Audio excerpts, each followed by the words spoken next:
மக்கள் நிருபர் நேயர்களுக்கு அன்பான வணக்கங்க. வணக்கம் சார். சொல்லுங்கள் சார். வணக்கம் சார். என்ன தேமுதிமுக கடைசி வரை இன்ன நிமிஷம் வரையும் ஒன்றும் சொல்லலை. கடைசி நேரத்தில் சூட் கேஸை கொடுத்து கரெக்ட் பண்ணிடுவாங்களா?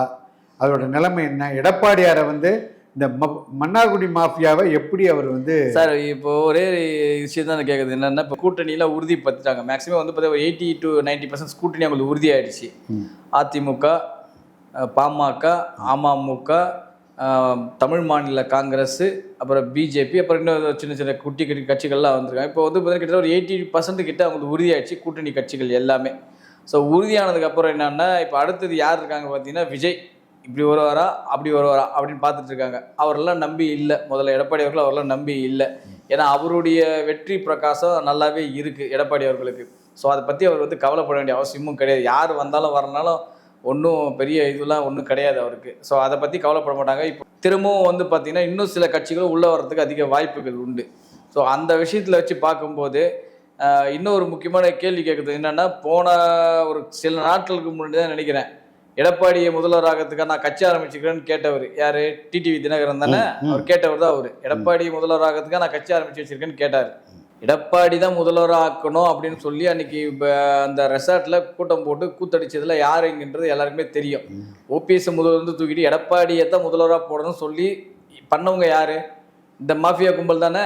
வேற யாருனா இருக்காங்களா சொல்லுங்கள்.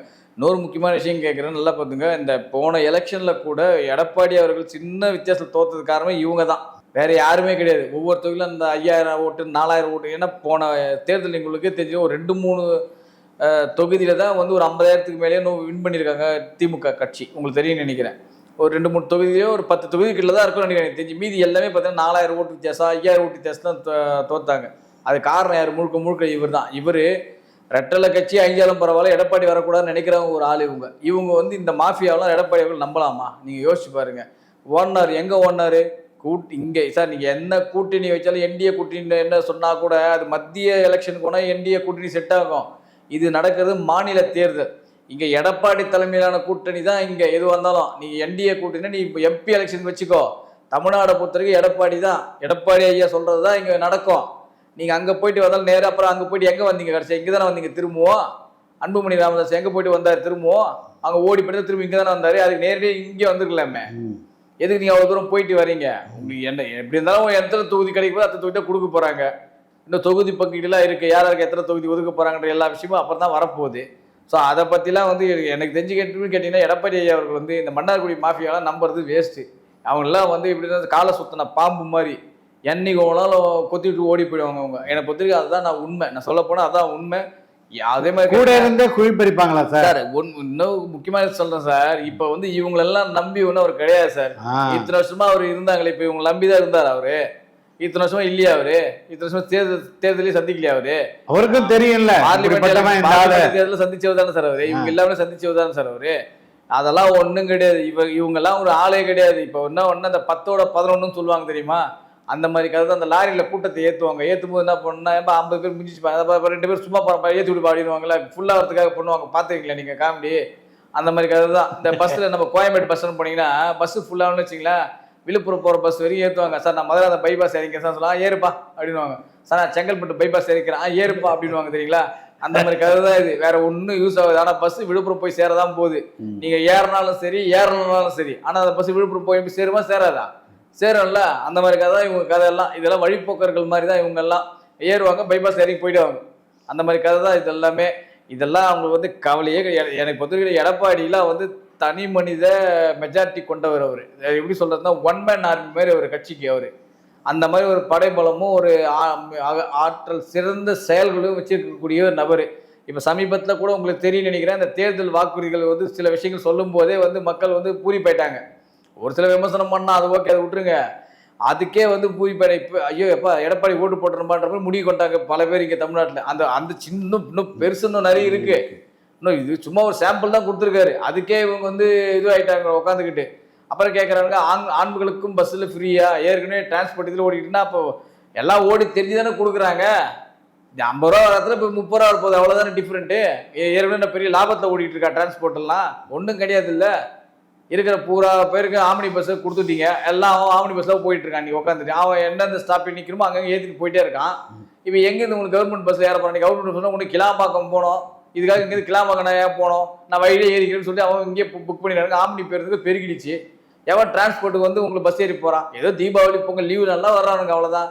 அந்த மாதிரி இடத்துல உங்களுக்கு ஃப்ரீப்பா போப்பா, நீயும் போப்பா, நீ ஆம்பளை மட்டும் என்னப்பா பாவம் பண்ணீங்க, உங்களுக்கு ஃப்ரீப்பா போப்பான்ட்டு அவ்வளோதான், முடிஞ்சு போயிடுச்சு. இப்போ ஆம்பளை ஓட்டி சேர்த்து கவர் பண்ணுறாருல இவர், இப்போ கவர் பண்ணுறாருல்ல சார் உட்காந்துக்கிட்டு, உங்களுக்கு ஃப்ரீ பண்ண ஆல்ரெடி சீனியர் சிட்டிசனுக்கு ஆல்ரெடி காசே கிடையாது உங்களுக்கு. இப்போ நீங்களும் போங்க, ஃப்ரீயாக போங்க அப்படின்ற மாதிரி ஆயிடுச்சு, முடிஞ்சு போயிடுச்சு. இதில் என்ன இப்போ இது குறைய கண்டுபிடிச்சாங்க எடப்பாடியை கொடுத்ததில்ல. ஏற்கனவே அப்போ ஏன் அப்படி பார்த்தா கடந்த ஆட்சியில் நீங்கள் விமர்சனம் பண்ணியிருக்கணும்ல, பெண்களுக்கு ஃப்ரீ கொடுத்தா பஸ்ஸோட வசூலில் பாதிக்கும் நீங்கள் அன்றைக்கி சொல்லியிருக்கணும்ல, யாருமே அன்றைக்கி பேசலையே. ஃப்ரீன்னு எல்லாம் போயிட்டீங்களே, எல்லோரும் போயிட்டு வந்துட்டீங்களே. அதே மாதிரி ஆம்பளைங்களும் போட்டோம், ஆம்பளை மட்டும் என்ன பாவம் பண்ணாங்க, அவங்களும் போட்டோம் சார். கரெக்ட் தானே, அது மாதிரி போகட்டும். அதான் சொல்கிறேன்ல, ஒரு சின்ன ஒரு சில விஷயங்கள் தான் சொல்லியிருக்காரு எடப்பாடி. இன்னும் முழுசாக கூட ஒரு தேர்தல் இதில் சொல்லலை, தேர்தல் அறிக்கையில் இன்னும் என்னென்ன பண்ண போகிறாங்கன்றது மேனிஃபெஸ்டோவில் சொல்லலை. சும்மா ஒரு 10ல் 1 சொல்லியிருக்காரு, அவ்வளோதான். இன்னும் 9 விஷயங்கள் இருக்குது. இன்னும் அதெல்லாம் பின்னாடி வரும்போது மேனிஃபெஸ்டோவில் இன்னும் பெருசாக தெரியும். எல்லாருமே ஆட்டோமேட்டிக்காக ஏடிஎம்கே பக்கம் சாய போகிறாங்க. இந்த நியூட்ரலாக இருக்காங்கன்னு சொல்லுவாங்க, ஏதாவது கட்சி தொண்டர்கள் கட்சியோட பரபரப்பாக இருக்கணும் தவிர்த்து, இன்னும் சில பேர் 30-40% வந்து இந்த ஓட்டுகள் இருக்குது, யாருக்கு போடலாம், இவங்களுக்கு போடலாமா அவங்களுக்கு போடலாமா அப்படின்ற மாதிரி புதுமை விரும்பிகள் ஒரு 3-4% இருக்கும். ஏன்னா நடிகர் ஆரம்பித்தாலும் யாராவது வேற ஒருத்தர் ஆரம்பித்தாலும் அவங்களுக்கும் போடுறதுன்னு ஒரு 3-4% ஓட்டு இருக்கும், எப்பவுமே எல்லா தேர்தலையும் இருக்கும். அந்த மாதிரி இருக்குது. ஸோ அதெல்லாம் பார்க்கும்போது என்ன ஆகும்னா, எடப்பாடியாருக்கு நல்ல பிரகாசமாக இருக்கிறது அப்படின்றத மட்டும் உறுதியாக சொல்லலாம். ஓகே சார், சரி சார். எடப்பாடி தலைமையில இவங்க ஒழுங்கா இருப்பாங்களா, இவங்க கட்டுக்கோப்பா இருப்பாங்களா? ஒழுங்கா எல்லாம் கிளம்பி போக வேண்டியது தான். இவங்க பெரிய இது இப்போ இவங்க போல இப்போ எடப்பாடி ஐயா அவர்கள் வந்து இவ்வளோ நாள் இவங்க இல்லாமல் தான் இருந்தாங்க. ஏன்னா கவலைப்பட்டார் அவரு, எதுவும் பண்ணலையா, அவர் மேலே அவர் வேலையை பார்த்து போயிட்டு தான் இருந்தாரு. அந்த மாதிரி தான் ஒழுங்கா இருந்தாங்கன்னா கட்சியில் அடுத்த இதுக்கு போக போகிறாங்க. இல்லைன்னா கிளம்புற அசான்ற போகிறாங்க. எத்தனை பேர் வந்து எலெக்ஷன் முடிஞ்சு பிச்சுன்னு ஓடலையா, திரும்ப வந்து சேரலையா, அந்த மாதிரி கதை தான் சார். வந்தா வா, போறியோ போ, இது ஏன் போகிறோன்னா எடப்பாடியே கேள்வி கேட்க போத்துட்டு உங்களை, வரும்போது ஏன் வரணும்னு கேள்வி கேட்க போது கிடையாது உங்களை. ஸோ அதை பற்றிலாம் கவலையோ படாதவர் சார். ஒழுங்காக இருந்தாங்கன்னா கட்சியை பலப்படுத்தி அடுத்த தேர்தலையும் சந்தித்து நாமளே வெற்றி பெறணும்னு யோசிப்பாங்க. இல்லையா இப்போ அவர் மட்டும் தனியாக நின்று பாடுபட போகிறாரு. சரிங்களா, எவ்வளோ சார் என்னை பற்றி கிடையாது, எவனையும் எந்த கட்சியும் நம்பி அதிமுகவும் கிடையாது, ஐயா எடப்பாடியும் கிடையாது. இதாங்க உண்மை. சரி சார், நம்ம தொண்டர்கள்கிட்டே ஒரு சின்ன ஒரு இது இருக்குது. இந்த பிஜேபி வந்துட்டு என்டிஏ கூட்டணின்னு சொல்லிக்கிட்டு இருக்காங்க. ஆனால் ஆட்சி ஒரு 10 சீட்டு வந்தோன்னா இவங்களே எல்லாரையும் பொறுக்கி போட்டு கூட்டணி ஆட்சி அமைக்கிறதுக்கு வாய்ப்பு இருக்கா சார்? சார் அதில் தனி மெஜாரிட்டி ஏடிஎம்கே ஜெயிச்சிச்சுன்னா அதை பற்றி யாரும் கவலைப்பட மாட்டாங்க. அது பண்ண போகிறதில்ல, கவலையே பட மாட்டாங்க. இப்போ அதிமுக ஒரு 170 தொகுதியில் நிற்கிது, ஒரு 115 120 130 ஜெயிச்சிட்டாங்கன்னா அவங்க கூட்டணிக்கு அவன் வந்தாலும் கவலையே கிடையாது. பொறுத்த வரைக்கும் நீ இப்போ உனக்கு ஆட்சியில் அதிகாரம் பங்கு ஒன்றும் கேட்க முடியாது, ஒரு மினிஸ்டர் போஸ்டும் கேட்க முடியாது. எப்பவுமே தனி மெஜாரிட்டியில் இன்னைக்கு வரைக்கும் அதிமுக வந்து இந்த இது கூட்டணியில் ஜெயிச்சது சரித்திரமே கிடையாது. தமிழ்நாட்டில் கூட்டணி ஆட்சியே கிடையாது. அவங்க அடிச்சாங்கன்னா கூட்டணி வேணா வைப்பாங்களே தவிர கூட்டணி ஆட்சி அமைச்சது கிடையாது, சரித்திரமே கிடையாது அதிமுக பொறுத்த வரைக்கும். எப்பவுமே அதான் நடக்கும். அந்த மாதிரி தான் சொல்கிறேன். இப்போ அடித்தா கூட தனி மெஜாரிட்டி தான் அடிப்பார் எடப்பாடி ஐயா அவர்கள். நீங்கள் வேணால் பாருங்கள், அப்படி தான் அடிப்பார். தவிர கூட்டணி கட்சிகள் எல்லாம் ஜெயிப்பாங்களே தவிர இவர் கூட்டணி கட்சிகளை நம்பி வந்து இவரால் ஆட்சி அமைக்கிற அளவுக்கு இருக்காதுன்னு தான் நான் என்னுடைய கணிப்பு. ஏன்னா இத்தனை வருஷம் வரலாற்று, அரசியல் வரலாற்று, 60 ஆண்டுகள வரலாற்றில் பார்த்தீங்கன்னா அதிமுக தமிழ்நாட்டில் இதுவரை எந்த கூட்டணி ஆட்சியும் நடந்ததில்லை, எந்த கூட்டணி ஆட்சியும் நடந்ததில்லை. ஸோ அப்படி பார்க்கும்போது அதிமுக அதில் ஒரு படி மேலே என்றைக்குமே வந்து தனி மெஜாரிட்டி தான் ஜெயிச்சிருக்காங்க. அவங்க எப்போ ஜெயிச்சு இதற்கு ஆட்சி அமைச்சது எல்லாமே தனி மெஜாரிட்டி ஜெயிச்சு ஆட்சி அமைச்சது தான்.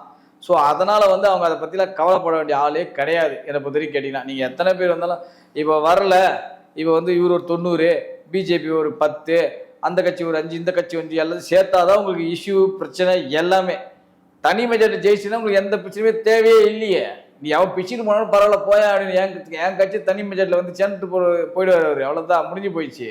இப்போ உங்களுக்கு ஒரு உதாரணம் சொல்லுங்கள் சார். 2016 சட்டமன்ற தேர்தலில் அம்மையார் ஜெயலலிதா அவர்கள் வந்து போட்டி போட்டாங்க. என்னன்னா 234 தொகுதியிலுமே ரெட்டலை சின்னம் தான், யாவனுமே கிடையாது. இஷ்டமா இருக்கும் கூட்டணிக்கு வா, இல்லையா கிளம்புனாங்க, ஒரே வார்த்தை. அப்போ அந்த அம்மையார் கூட கூட்டணி வச்சது யாருன்னா 2 பேர். ஒன்று சரத்குமார், இன்னொன்று கருணாஸ். இந்த 2 கட்சி தான் கூட கூட்டணி வச்சு. ஆனால் 2 கட்சியுமே ரெட்டலை சின்னத்தில் நின்னாங்க, வேற அவங்க சின்னத்தில் நிற்கவே இல்லை. சரத்குமார் கட்சி சின்னத்தில் நிற்கல, ரெட்டலை சின்னத்தான் போட்டார். 2 தொகுதி கொடுத்தாங்க அம்மையார். ஒன்று எர்ணாவூர், இன்னொன்று திருநெல்வேலின்னு நினைக்கிறேன். அதில் எர்ணாவூர் நாராயணன் ஜெயிச்சார், உங்களுக்கு தெரியும். அதே மாதிரி கருணாசன் நின்று ஜெயிச்சார், அவ்வளோதான். வேற யாருமே கூட்டணிலாம் கிடையாது. 234 தொகுதியிலுமே ரெட்டலை சின்னம் தான் நின்றுச்சு. அதனால தான் வந்து அந்த அந்த வாட்டி வந்து அந்த அம்மையார் வந்து தனி மெஜாரிட்டி ஜெயிச்சாங்க. 128 33 சம்திங் ஜெயிச்சாங்கன்னு நினைக்கிறேன் அவங்க. ஸோ அதனால அவங்க யாரை பற்றி கவலை இல்லாத டைமில். அதே மாதிரி எடப்பாடி அவருடைய கட்சி இப்போ தனி மெஜாரிட்டியில் வின் பண்ணிச்சுன்னா நீ வரவன் ஒழுங்காக இருந்தா என்ன, ஒழுங்கு இல்லைன்னா என்ன, நீ ஆட்சியில் பங்கு கேட்டாலும் சரி, நீ அதிகாரம் கேட்டாலும் சரி, ஒன்றும் நடக்காது. இதுதான் உண்மை. அதிமுக தான் ஆட்சி அமைக்கும். அதிமுக தான் சார் இப்போ வந்து பிரகாசமா இருக்கு என்னை பொறுத்தவரைக்கும் கேட்டீங்கன்னா. இப்போதைக்கு இந்த கூட்டணி ஈட்டணியெல்லாம் இங்கே நடக்காது. நீ என்டிஏ கூட்டணி வை, நீ ஏடிஏ கூட்டணி தூக்கிட்டு வா, நீ எம்எம்டிஏ கூட்டணி எந்த கூட்டணி தூக்கிட்டு வந்தாலும் இங்கே நடக்காது. இங்கே பவர்ஃபுல் ஆள் எடப்பாடி தான். ஓகே சார், நன்றி, வணக்கம் சார். Thank you sir.